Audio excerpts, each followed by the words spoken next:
Hello, ladies and gentlemen, and welcome back to part 4 of Project Manchester on Football Manager 2020. As we sit here in the beginning of September, we are trying to figure out how to progress with the table and with the season. We immediately begin by pulling Tuanzebe off of the transfer list, and we also congratulate Diogo Jota on his debut for the Portugal team. I think that's why we were talking to him, but anyway, I was congratulating him for a great appearance. And then Donny van de Beek gets injured. It's a minor injury, so I'm hoping he's back soon. Phil Jones, Paul Pogba also joined the train of minor injuries, but it's going to be a tough month ahead with these injuries coming in, and we want to keep a close eye on everyone on their condition so that we can get the best team out there for the matches. So first game of the month up against Brighton, firm favorites against Brighton, and we're hoping to bump up from 6th place. Another win would do the job. Here's the team: De Gea, Tagliafico, Maguire, Lindelof, and Wan-Bissaka in defense, McTominay, Fred, and Bruno in the middle, and then James, Greenwood, and Martial up top. I'm hoping this team can perform a bit. Otherwise, we do have options on the bench despite our injury losses. So I tell the boys to go out there and win this match for us, and the game is on. Pretty much this game is important to us because we want to start the month off with a win, and I want that positive mentality going on throughout the game, throughout the month. And this game is perfect to build that momentum. And as you can see, we win a penalty after a VAR check, and Martial steps up to take it. Last time out, he did miss one and score one, so we hope that he scores, and he does, to give us the lead against Brighton, 1-0 in the 28th minute. I mean, really, this game should be straightforward, and we should be winning it, so I'm just hoping that the players perform, and as you can see, we are dominating, stats-wise as well. But I don't know, as this half plays out, I just wanted to tell you guys that thanks for the support, and I hope you guys are enjoying the series as much as I am. Goal line technology coming in to deny us another goal here just before halftime, but please leave a like, subscribe while you're here, and I would happily continue filming this and uploading it because I'm having so much fun editing this, as you can see in the episode. But halftime, and I'm telling the players just to keep going. I'm expecting a little more from them because this is Brighton. Dan James with a great run in, but denied by the goalkeeper. And it's the 72nd minute, and I'm worried that we're gonna let something slip and then end up with a draw. So I'm trying to manage my players as much as I can, bringing in some substitutions as well. Thinking of Tuanzebe in right back because Wan-Bissaka had a couple games and he's feeling a little jaded. Paul Pogba in the middle instead of Fred because I think... Oh, never mind. I withdraw from that option and put Diogo Jota on the left wing instead. I was considering putting Pogba in because he is a better midfield player and can, dictate the game a bit. But since we're leading 1-0, I thought, I'd give Fred a little more game time, prepare him for some non-Premier League fixtures. Full time, we dominated the game with something 33 shots and 9 on target, so absolute domination. But we only got a 1-0 win, so I'm hoping for some clinical finishing the next time out. Injury risks, of course, we have to keep that monitored because players are dropping from the squad due to injuries, so I'm hoping to minimize that risk. And pretty much this episode is going to be hit with some injuries, so trying to manage that and trying to manage the squad depth is also going to be a big part of this episode. Tuanzebe is out for a while now. I leave it to the physio to get him ready for the next match because I think rushing injuries and rushing back to fitness is always bad for the players and they end up getting injured again, so I let the physios take their time. And of course, the long-awaited Europa League fixture, first game of the group. It's up against PSG, and as you can see, we are hit with a lot of injuries and unfit players. So I'm trying to manage a squad that can actually play well and then also get results while also not jading too many star players. So this is the squad: Romero, I think Tagliafico keeps his spot. Oh no, that was Brandon Williams, sorry. Maguire, Lindelof, Wan-Bissaka, McTominay, Fred, Bruno, Mata, James, and Rashford up top. Of course, Rashford usually likes to play on the left, but I thought I'd give Martial a break, and then I tried Rashford up top. But pretty much it's an even footing between PSV and Man United. PSV are more dominant here, as you can see. They have the possession and they also like to play, and then one ball over the top and they score. This is becoming a recurring theme here, and I have to try to fix this as soon as I can. The defense is getting beaten way too easily with these through balls, lobbed through balls over the top. As you can see, I think that's Maguire who got caught off guard, or is it Lindelof? I don't know. Either way, the center backs are loose in the back and they're just letting balls come in. I decided to encourage the boys to tell them to show some more passion in the game because it's the 30th minute and I'm not seeing any result. And pretty much the first half ends with a 1-0 deficit at halftime. It's a pretty even game, but I'm just furious that the boys didn't perform as expected here. I want them to, be more aggressive and be more showing, so I decided to tell them aggressively or assertively that they should do better. And I think we have footage from that meeting. This is the difference between a team of and a team of good guys. But the story of football is that the teams of good guys, they never win. Thank you, Jose Mourinho. Yes, that was pretty much the halftime talk that I wanted to give them. And here they go again. I'm hoping that we can get a goal, and straight off the bat, there's an opportunity, but it's just wide, and nothing much comes of it. So it's about the 60th minute now, and I'm telling them to get creative. I'm pondering if I should make a change, and then this highlight shows up. Wan-Bissaka. Oh no, that was not Wan-Bissaka. That was Mata with a beautiful ball in. I don't know who got the ball first. Sure, it's Bruno with the ball, and then it gets defended well. I think that's Lindelof with the ball, passes it on to Mata, and he takes a nice shot on goal, bottom right-hand corner, to give us an equalizer. Now I'm deciding, yes, it is time for some changes, and I think Diogo Jota or Martial should come in to spark the attack. And I decide, you know what, Martial should go up top, and Rashford should fall back to the left wing. And that is what happens. Nothing much happens, and in the 80th minute I decide to give Lingard a shot to see if he can bring anything to the game. But that was it. We draw the first game 1-1 against PSV. Pretty much in the second half we were showing a lot more enthusiasm in the game, and we did come out to be statistically better, but not being able to score those goals really upset me, so I let them know. I decided on making a tactical change as well, maybe bring in a third formation and tactical, what do I say, a tactical layout, let's put it that way. And here I am trying to figure out what the best formation would be for a more attacking play, but of course I'm a little worried because our center backs aren't good enough. Like, they require that support, so I'm wondering if 3 in the back is a safe option. I think I'm just going to leave it in here for a while so that the players are more accustomed to it, but I'm not going to use it a lot because, again, our defense isn't that great. So probably around the January transfer window, I'll make sure that the players get sold and then others come in that will solidify the defense. So that's what I'm looking forward to. Now the Manchester Derby comes around, Premier League game, and I'm just trying to think if players are fit, and overall the medical staff tell me that players are fit and ready to go. So I tried to bring on the best squad I could think of, and this is the squad for the Manchester Derby. Let's see if we can get a win.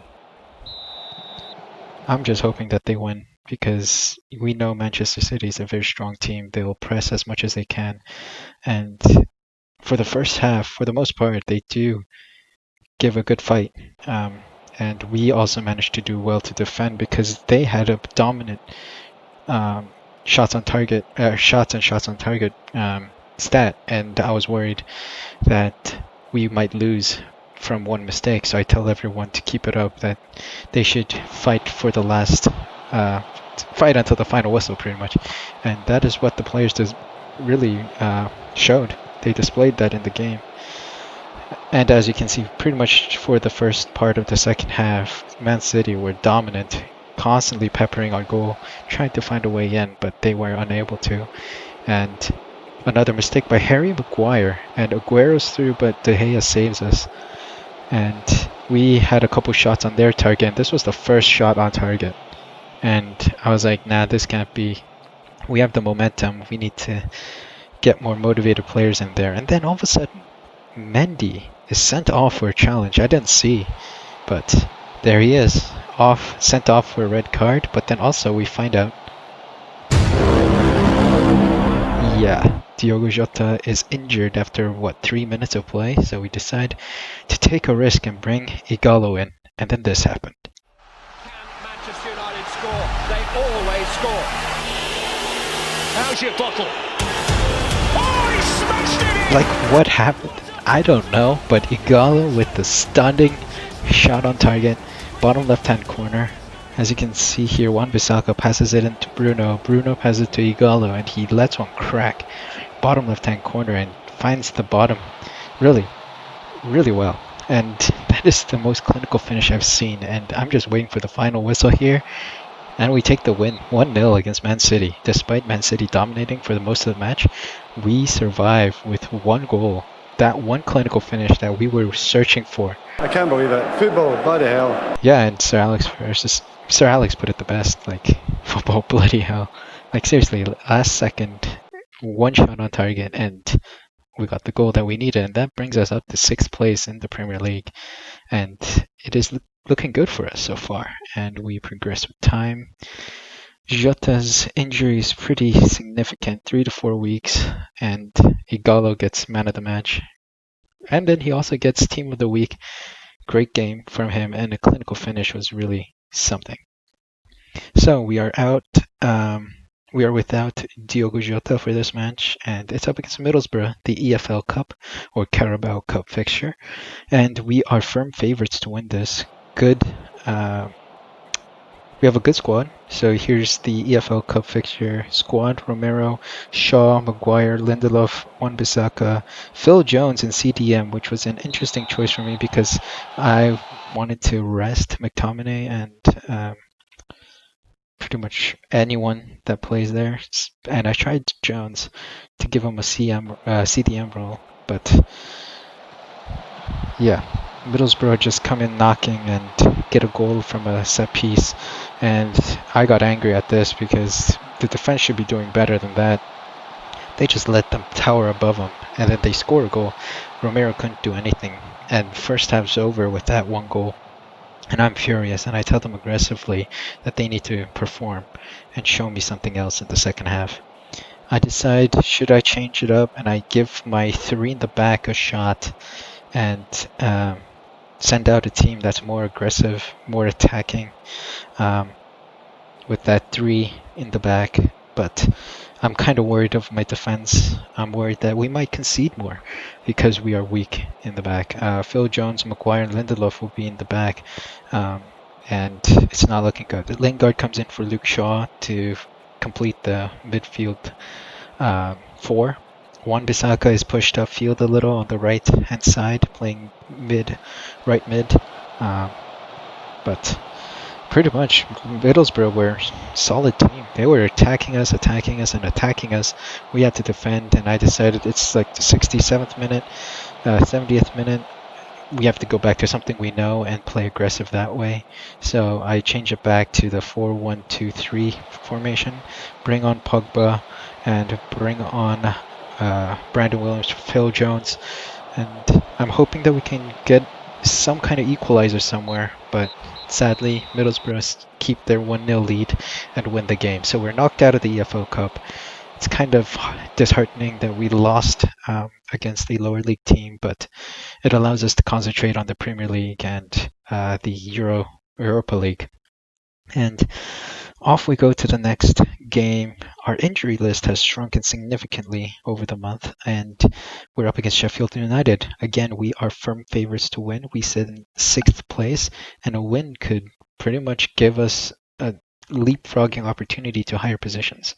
And I decide to go back to basics, choose my toughest squad, the best squad I could possibly find, and resort to that. So bringing on McTominay, Bruno, and Pogba in the middle, Tagliafico on the left back position, and Greenwood, Rashford, and Martial up top to give us a good run against their defense. So here's the opportunity again. Tagliafico fitting very well into our squad. Very active on the left-hand side and is causing a lot of headaches for the opposition. The key to this game was the slow build-up. As you can see, Pogba got a great ball into Greenwood and Greenwood slots it in, but the build-up to that was very calm and clinical. Pogba with a great ball across towards Greenwood. Greenwood with a header slots it just underneath the goalkeeper to give us a 1-0 lead. So another opportunity comes begging. Martial with an opportunity on goal, but the goalkeeper denies him the goal. Corner kick comes in, and another great opportunity, but I think this was another goal line technology moment. Ball did not cross the line, and we are denied another goal. Another error from the goalkeeper, and we nearly scored, but we didn't. Nearly scored. Nearly scoring isn't scoring. Solid half, very dominant. As you can see, a lot of shots and all of the shots on target in the game being ours. 11 shots, 5 on target. It's a decent showing. A lot of possession from us, but we want a higher margin of victory. So we need to score some more goals. So I passionately tell them that they're doing well and keep it up, but I am in the back of my mind thinking they need to score more goals. Sheffield United with a counter-attacking move, and they find a goal. But again, the referee helps us out. It's a VAR moment, offside, just a hairline, I think, or is it a full foot? I don't know, but they are offside.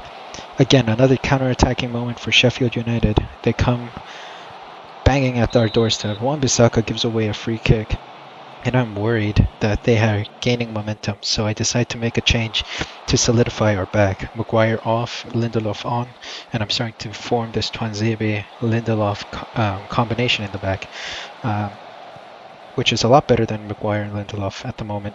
And another opportunity, and De Gea saves us from conceding. I tell the boys to concentrate, which was slightly a bad idea because they take it badly, but it is what it is. Here's an opportunity, a slow build-up again. Tagliafico on the left getting the ball. Another ball from McTominay, Pogba, and Tagliafico. Nice ball over to Bruno, and Bruno finds Wan-Bissaka. Seriously, the slowest build-up here, but I think this leads to a goal, which is very significant for us to give us another goal to solidify the lead.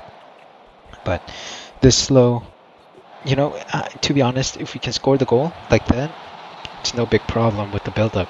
Rashford with a header to beat the goalkeeper, and this was another very slow build-up, composed build-up though. So it was good to see. Greenwood with a great cross in, and Rashford slots it in. 2-0. We decide on a change. Odion Igalo goes on, again hoping that he can get us a goal. And Pogba is the one who actually gets us the goal. And it's 3-0. Great goal off a set piece. Greenwood with the cross in, Pogba with the easy tap into goal.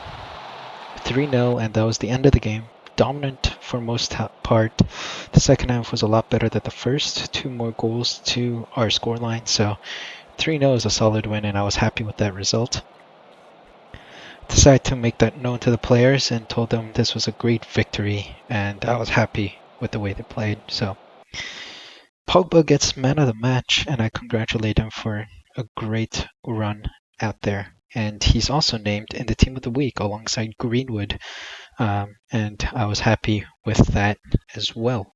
Also, for the end of the month, as October rolls through, Greenwood and Rashford are named as potential Young Player of the Month candidates, but they are close behind the leader, in second and third places. And by the end of the month, we are sitting in third. 7 games played, 5 wins, 1 draw, 1 loss, 7 goal difference, and on 16 points, I believe. So it's a great showing from the boys, and we're in a solid position to take the lead in the Premier League. Liverpool have lost 1 match, so they're sitting on 18 points. So they are catchable. 1 game, and we can overtake them in the league. It's very tight up top, pretty much. And hopefully that is what we can do in the month of October. And this is where I'm going to end the episode. I hope you liked the video. Please like, subscribe, as you can see below. And please leave the notification on because we don't want to miss the next episode. So thank you guys so much for stopping by. I hope you guys loved this episode, and I will see you guys in the next episode where I'll make some more important decisions.